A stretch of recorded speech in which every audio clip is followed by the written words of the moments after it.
이 시간 우리에게 주시는 하나님 말씀 로마서 12장 1절에서 3절까지의 말씀입니다. 이 계시의 말씀이 선포될 때 살아계신 하나님의 음성을 듣는 시간이 되시기 바랍니다. 그러므로 형제들아, 내가 하나님의 모든 자비하심으로 너희를 권하노니 너희 몸을 하나님이 기뻐하시는 거룩한 산 제물로 드리라. 이는 너희가 드릴 영적 예배니라. 너희는 이 세대를 본받지 말고 오직 마음을 새롭게 함으로 변화를 받아 하나님의 선하시고 기뻐하시고 온전하신 뜻이 무엇인지 분별하도록 하라. 내게 주신 은혜로 말미암아 너희 각 사람에게 말하노니 마땅히 생각할 그 이상의 생각을 품지 말고 오직 하나님께서 각 사람에게 나누어 주신 믿음의 분량대로 지혜롭게 생각하라. 아멘. 오늘도 이 자리에 오신 우리 성도님들과 온라인 예배로 예배를 드리시는 우리 모든 성도님들에게 하나님의 축복하심이 이번 한 주간도 함께 주실 줄 믿습니다. 오늘은 교회 절기상 어린이 주일입니다. 원래로 하면은 여기 오면은 뭐 작지만 정성껏 준비한 선물을 주고 칭찬하고 격려하고 그러는 주일인데 코로나19로 모이지 못하기 때문에 별도의 방법을 통해서 작지만 조그만 정성을 우리 어린이들, 우리 교회는 특별히 청소년까지 이렇게 해서 오늘 이미 전달도 했고 전달을 하려고 그렇게 계획을 하고 있습니다. 우리는 우리의 자녀들을 멋지고 귀한 세대로 키워내야 합니다. 하나님은 그렇게 해야만 한다고 우리에게 명령을 내리시고 계십니다. 하나님은 대를 거듭하여 이어지는 신앙에 대해서 지속적으로 우리에게 말씀하고 계시고 거기에 대해서 성경은 분명히 기록을 하고 있습니다. 여러 곳에 기록이 되어 있는데 그 중에 요단강을 건넌 다음에 이스라엘 백성에게 명령하시는 주님의 모습이 여호수아 4장에 나와 있는데 5절 이하의 말씀이 나와 있는데 그 말씀을 보면 이어지는 신앙에 대해서 얼마나 하나님이 깊은 관심을 가지고 계시는지 알게 됩니다.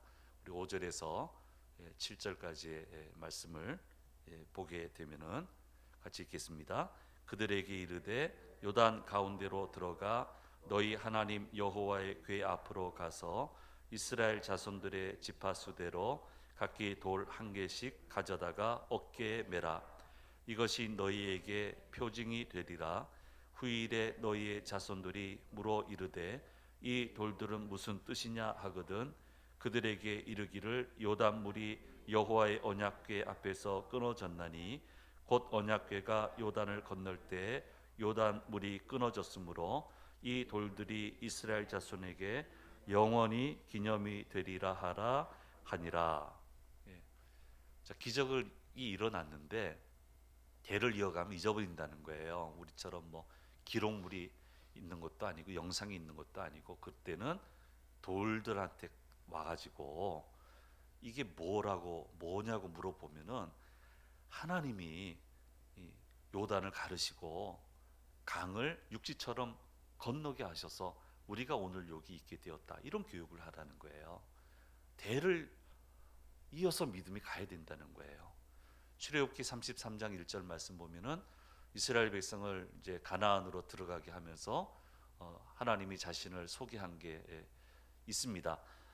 같이 한번 읽어보시죠. 여호와께서 모세에게 이르시되 너는 내가 애굽 땅에서 인도하여 낸 백성과 함께 여기를 떠나서 내가 아브라함과 이삭과 야곱에게 맹세하여 내 자손에게 주기로 한 그 땅으로 올라가라. 아브라함, 이삭, 야곱 몇 대가 흘러갑니까? 몇 년이 흘러갑니까? 하나님은 하나님의 역사가 이어져야 되는데 그 중심에 믿음의 자손, 믿음의 후손이 있어야 된다고 말씀하고 계시고 또 많은 경우 하나님의 과업이 한 세대에 완결되지 않아요. 너무너무 커서요. 그게 대를 이어져 가야 되는 거예요. 내 자손으로 하늘의 별과 같이 바닷가에 강가에 모래같이 되리라. 이거는 한 세대에 이루어질 수 있는 게 아니에요. 어마어마한 과업이란 말이에요. 그러니까 계속 이어서 과업을, 하나님 명하신 과업을 이행할 수 있는 그런 믿음의 사람들이 계속 배출이 되어야 된다는 거예요. 이거 실패하면 안 된다는 거예요. 굉장히 관심을 가지고 계세요. 그러면 하나님의 역사에는 많은 사람이 필요합니까? 그렇죠? 필요하죠. 수용하고 동참하는 사람들이 많아야 됩니다. 그런데 그 시발점, 전개되는 중간 과정을 보면 바르고 정확한 믿음을 가지고 있는 소수의 사람에서부터 시작이 되고, 그 사람들이 중심을 잡을 때 많은 사람들이 동참해서 하나님의 역사가 완결되는 것을 보게 됩니다. 정확하고 바른 믿음을 가진 사람, 용기 있는 사람, 아브라함이 그랬고, 이삭이 그랬고, 야곱이 그랬고, 모세가 그랬고요. 예수님도 12제자에게서 시작하셨어요. 거기서부터 시작하는 거예요.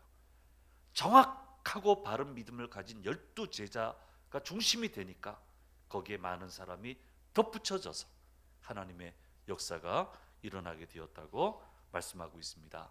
그래서 교회는 항상 이 일에 관심을 가져야 됩니다. 동참하는 많은 무리를 만들어내는 것도 중요한 사명이지만, 그에 앞서서 무엇보다도 바르고 정확한 믿음을 가진 사자같이 용감한 믿음의 사람들을 길러내는데 관심을 가지고 용기를 가지고 투자하고 양육해 나가야 되는 겁니다. 이게 바로 우리 주심재단이 해야 되는 중요한 사역이고, 우리가 할 수 있는 그런 사역입니다. 할 수 있어요. 그런 사람을 길러낼 수 있어요. 아시다시피 저는 그 좀 특별한 교회에서 27년 사역을 하지 않았습니까? 근데 물론 뭐 교회가 하나님 다 기뻐하시겠지만 그래도 발전을 해야 되잖아요. 근데 분명히 난관을 좀 뚫고 발전해야 될 대목이 몇 번 있었어요. 근데 다 용기를 못 내죠. 그런데 그때마다 바르고 정확한 믿음을 가진, 제가 생각을 해보니까 한 3명이에요. 고비가 한 서너 번 있는데 그 사람들이 결심해요. 뜻을 모아요. 사자같이 용감하게 덤벼들어요. 그러니까 난관을 넘어서게 되고요, 많은 사람이 동참하게 되고, 하나님 말씀대로니까 잘못된 거 바로잡자고 하는 거니까, 그러니까 동참하게 되고, 그렇게 돼서 교회가 업그레이드 된 것을 제가 기억을 하고 이번 말씀 준비하면서 그렇게 묵상을 할 수 있었습니다. 그래서 교회는 언제나 이 일에 부담감을 가져야 되고요, 믿음의 바른 인재들을 어떻게 길러내야 될 것인가, 어떻게 길러내야 될 것인가, 이런 사람을 어떻게 만들어내야 될 것인가, 부담감을 가지고 고민을 하고 기도하고 이 일에 헌신해야 되는 겁니다. 사람을 잘 길러내야 되는데 27년 사역을 하면서 제일 불편했던 것은 이 일을 이해하지 못하는 분들을 만날 때, 또 그분들이 중요한 분들일 때, 참 답답했습니다. 참 답답했어요. 이분들은 꾸짖었어요. 젊은 사람들을 하나님 바르게 섬겨야 된다고, 그렇게 하면 안 된다고 꾸짖기만 했어요.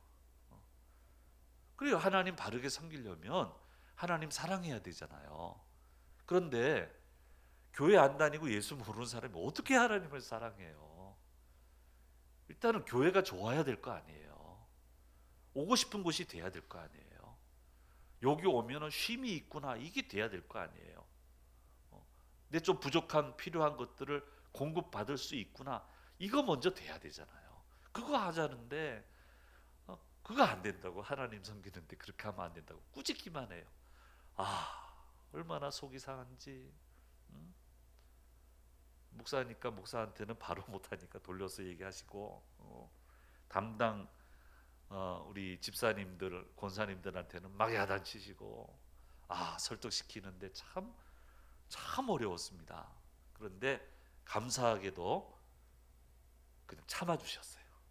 자기들은 이해가 안 되시지만 참아주셨어요. 지금도 때마다 그분하고 연락을 하는데요. 너무 그래서 감사해요. 그래서 오고 싶은 곳을 만들 수 있었어요. 젊은이들이 많으니까. 여러분, 우리 기성세대들을 만화하면 좀 부정적인 인식이 있잖아요. 지금 세대들은 그런 거 아닙니다. 이게 훌륭한 장르입니다. 이게 만화방도 카페처럼 너무너무 잘 돼 있어요. 웹툰 같은 거는 대단한 작가들 아닙니까? 그러니까 만화방을 만들어줬어요. 내용은 잘 선별을 해서 베스트셀러 만화 시리즈를 좀 내용을 잘 걸러서 그런 걸 갖다 놓고 무조건 잘 쉬어라 그랬더니요, 교회 안 나온 애들도 와서 쉬어요. 그러다가 예수님을 만나요. 그리고 세례 받고요. 그래서 때마다 계속 세례를 줄 수 있었고요. 예수 믿고 그렇게 젊은이들을 배출할 수 있었습니다. 한때 전 세계를 깨웠던 교회 중에 세들백 교회 이야기가 있는데요. 이 교회에 대한 스토리는 여러 책에서 소개를 하고 있습니다. 근자는 모르겠고요. 한참 유명할 때 저 교회에 관한 책들은 다 읽었습니다. 충격적이었어요. 방문했을 때도 충격적이었고. 저기 예배당 보세요. 저런 한참 전인데요. 지금이야 우리 한국 교회도 이런 구조를 가진 교회가 있습니다만은 옛날에 저런 강대상을 가진다는 건 꿈도 못하는 거예요. 꾸지 못하는 거예요. 저런 시스템을 갖는다는 게. 근데 거기 스토리 중에 청소년부 사역자 이야기가 실렸는데요. 이벤트가 필요했던 모양이에요. 우리 청소년들한테. 근데 본당에서 종이 비행기 날리는 이벤트를 하게 됐다는 거예요. 미국 사람들 그거 안 하는데 이 사역자가 어디서 아이디어를 얻었을까? 그래서 뭐 어떤 신호를 주면 종이 비행기를 막 본당에서 그냥 던지는 거예요. 얼마나 신나겠어요. 근데 기획을 하고 이 젊은 사역자가 고민을 하기를, 끝나고 수고를 해도 분명히 수고를 다 못할 텐데, 그러면 뒤이어서 작년 성도님들 예배 시간이 되는데 굉장히 힘들어하고 불평하고 야단치지 않을까라는 염려를 계속 가지고 있는 거예요. 근데 꼭 해야 되니까 한 거예요. 그리고 했는데 두근두근 거리면서 기다리고 있는데 아무 말이 안 나오더래요. 그래서 너무너무 놀랬다는 거예요. 참아준 거죠. 참아준 거죠. 너희들 세대에는 그렇게 할 수 있다. 참아준 거예요. 그러니까 교회 학교가 살아요. 아까 그림을 한 번만 더 띄운다면요. 저 오른쪽 그 위에 그림이 동산이 하나 있는데, 동산만 있는 게 아니고요. 저 안에 굴 같은 거를 방을 여러 개 만들어 가지고 아이들이 즐겁게 지낼 수 있는 방을 만든 거예요. 저 안까지는 제가 못 들어가 봤어요. 저기 신기해서 저걸 찍어 봤습니다. 저런 교회 되면 얼마나 멋질까. 애기 엄마들이 애기 데리고 와서 편안하게 있을 수 있는 교회, 교회 안 다녀도 와서 있을 수 있는 교회, 얼마나 멋질까. 그런 생각을 하고 있습니다. 어쨌든 우리 주심재단도 이처럼 믿음의 세대가 멋지고 귀하게 이어지도록 고민하고 끊임없이 기도하고 노력해야 되고, 교우들도 같은 마음으로 이 일에 동참해 주실 줄 믿습니다. 그러면 멋지고 귀한 믿음의 세대는 어떻게 만들어지게 되느냐? 오늘 성경은 세 가지로 말씀을 하고 있습니다. 첫 번째는 이 세대를 본받지 않는 양육을 해야 된다 말씀하고 있습니다. 오늘 말씀 2절 말씀에 말씀하고 있습니다. 같이 있습니다. 너희는 이 세대를 본받지 말고 오직 마음을 새롭게 함으로 변화를 받아 하나님의 선하시고 기뻐하시고 온전하신 뜻이 무엇인지 분별하도록 하라. 그래서 본받는다라고 하는 말의 그 의미는요, 무비판적으로 수용하는 거예요. 생각 없이 동화되는 거예요. 닮아가는 거예요. 그렇게 해서는 안 된다는 거예요. 왜냐하면 이 세상의 것은 영구하지 않기 때문에, 전부 다 올바른 게 아니기 때문에. 그래서 이 세대를 본받지 않는 그런 세대를 양육해야 된다고 말씀하고 있습니다. 저희는 이미 지난 12월에 우리 이 초등학생부터 고등학생을 대상으로 해서 꿈꾸는 풀잎 꽃잎 양육 부모 세미나를 개최한 바가 있습니다.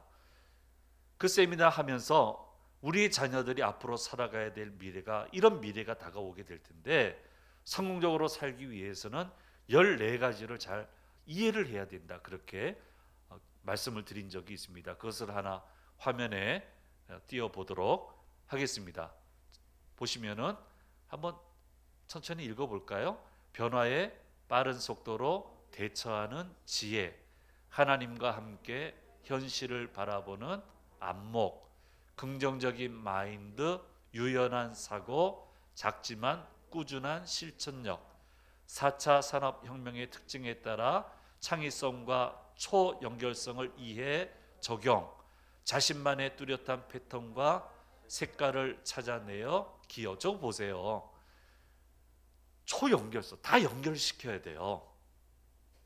근데 혼자 혹은 둘이서 살아서 연결하는 걸 어떻게 알아요? 교회에서 배우는 거예요. 하나님은 하나님을 믿어야만 되는 세상을 자꾸 만든다니까요. 지금 5가지 했고요. 그 다음 5가지입니다. 두 번째 슬라이드 있습니다. 퍼스널 브랜딩을 할 줄 알아야 한다. 직업이 아닌 업, 내가 가야 되는 업, 그게 중요하다는 거예요. 그 다음에 상상력을 바탕으로 만들어내는 창조 분야가 부상을 하게 되고, 많은 사람이 뛰어드는 분야에서 오직 나만이 할 수 있는 방식으로 결과를 만들어내야 돼요. 그러니까 블루오션은 이제 거의 다 끝났다는 거예요. 이미 다 있는 거예요. 그런데 그것을 재해석하는 거예요. 분야를 만들어내야 된다는 거예요. 그 다음 마지막입니다. 사람과 삶을 공간이 연결되는 초연결 사회 및 공유 경제를 이해해야 된다. 그 다음 마지막 슬라이드요. 4가지입니다. 결핍과 저성장 시대이기에 검소한 혁신과 빅티밍이 필요하고, 울타리 밖으로 나아가 변화와 도전의 자신을 던져야 하고, 정답이 아닌 납득납을 가지고 살아가야 된다. 이게 맞아도 내가 이해가 안 되면 안 받아들인단 말이에요. 내가 이해가 돼야 돼. 그게 중요하다는 거예요. 마지막입니다. 14번째, 긴 인생을 살아야 하기에 인문학적 소양과 역량이 필요하다. 이렇게 14가지를 얘기를 했습니다. 그런데 올 2월에 한국의 미래 사회를 진단하고 교회 미래를 준비하는 데 도움을 주시는 최윤식, 최현식 박사님이 있습니다. 이 두 분이 앞으로 5년 이 한국교회 미래 시나리오라고 하는 책을 집필을 하셨습니다.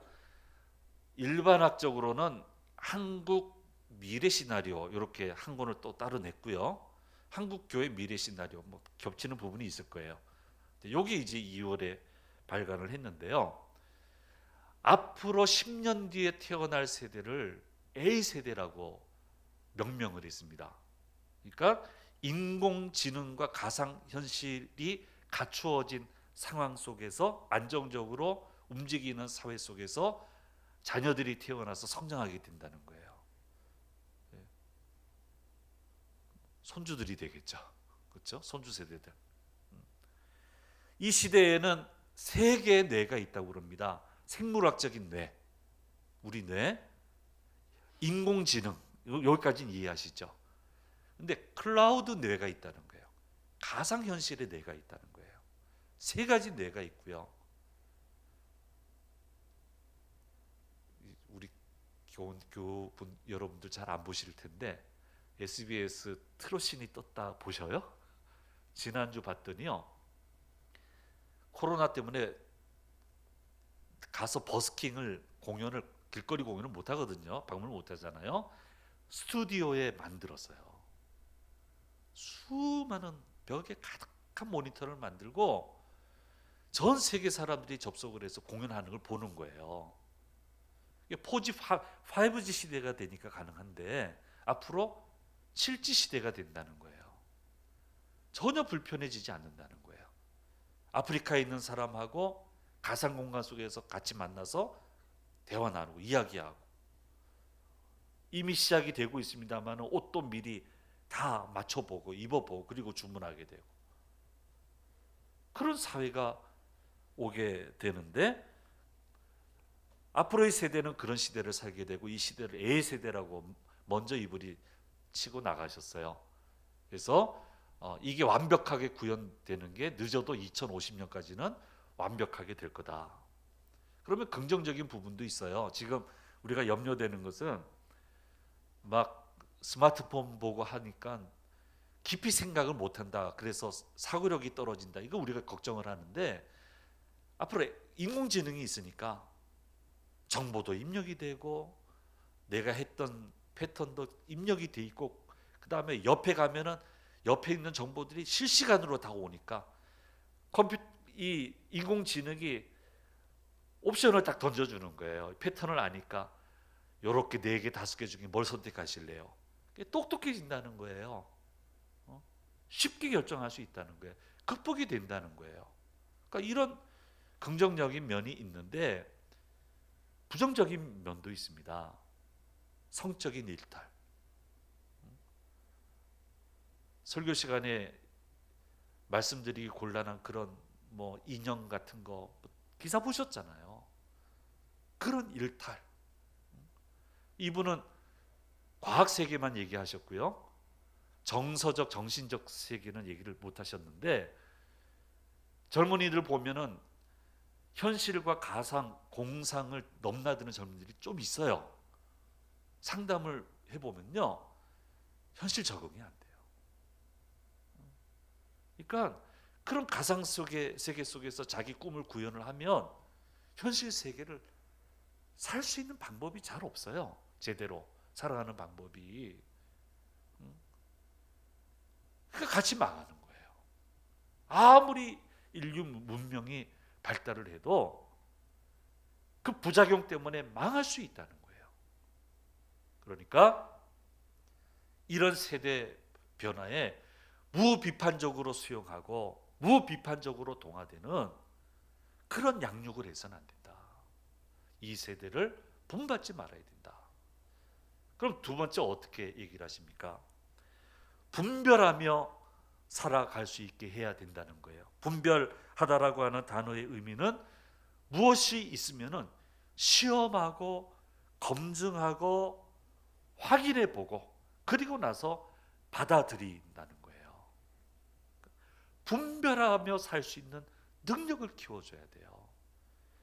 근데 그게 절대 기준이 뭐예요? 기준점이 뭐예요? 하나님의 말씀이에요. 하나님의 뜻이에요. 그래서 우리 자녀들이 앞으로 성장하는데 가장 중요한 것은 영성이에요. 믿음이 있어야 돼요. 그럼 영성이 뭡니까? 하나님을 사랑하는 거예요. 깊이 사랑하는 거예요. 예수님을 깊이 사랑하는 거예요.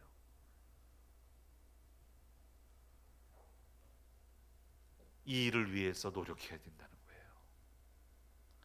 그분을 깊이 사랑하면 말씀을 듣게 되고, 말씀을 듣게 되면 정확하고도 유연한 기준이 생기게 되고 가치관이 생기게 돼서 내 앞에 다가오는 많은 것들을 잘 분별하고 멋지고 귀한 세대로 살아갈 수 있게 된다는 거예요.